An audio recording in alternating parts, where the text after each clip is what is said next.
I computer sono migliorati notevolmente negli ultimi 20 anni perché le loro componenti fondamentali, i transistor, sono diventate via via più piccine. Che cosa sono questi transistor? Possiamo immaginare i transistor come delle scatolette che possono essere vuote o piene.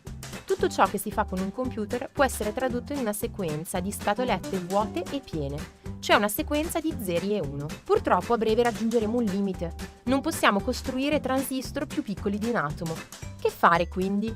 Dobbiamo cambiare il modo in cui costruiamo computer se vogliamo ottenere più potere computazionale.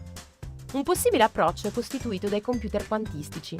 L'idea è praticamente di rimpiazzare i transistor con delle nuove componenti chiamate qubit. Un qubit può essere pensato come una scatoletta, che, come un normale transistor, può essere vuota o piena. Ma la peculiarità è che oltre a essere vuota o piena, può anche essere vuota e piena nello stesso momento.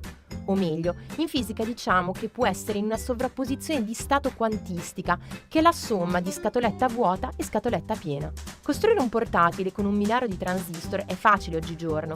Con ogni probabilità il telefono che avete in mano ha più di 1 miliardo di transistor.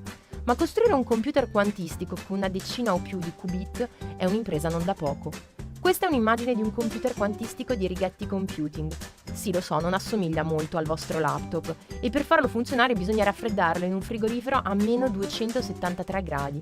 Compagnie come Google, IBM, Microsoft, Intel e startups come Rigetti e IonQ stanno cercando di costruire i primi computer quantistici.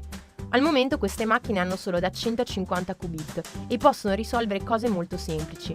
Tuttavia si pensa che quando queste macchine avranno tra i 100 e i 1000 qubit saranno in grado di risolvere dei problemi interessanti molto più velocemente di computer classici. L'applicazione principale dei computer quantistici è certamente la simulazione di molecole, che per esempio porterebbe allo sviluppo di nuovi medicinali. Qualche anno fa un gruppo di ricercatori ha simulato con successo una molecola di idrogeno per la prima volta usando pochi qubit. Per problemi più complessi dovremo aspettare più a lungo.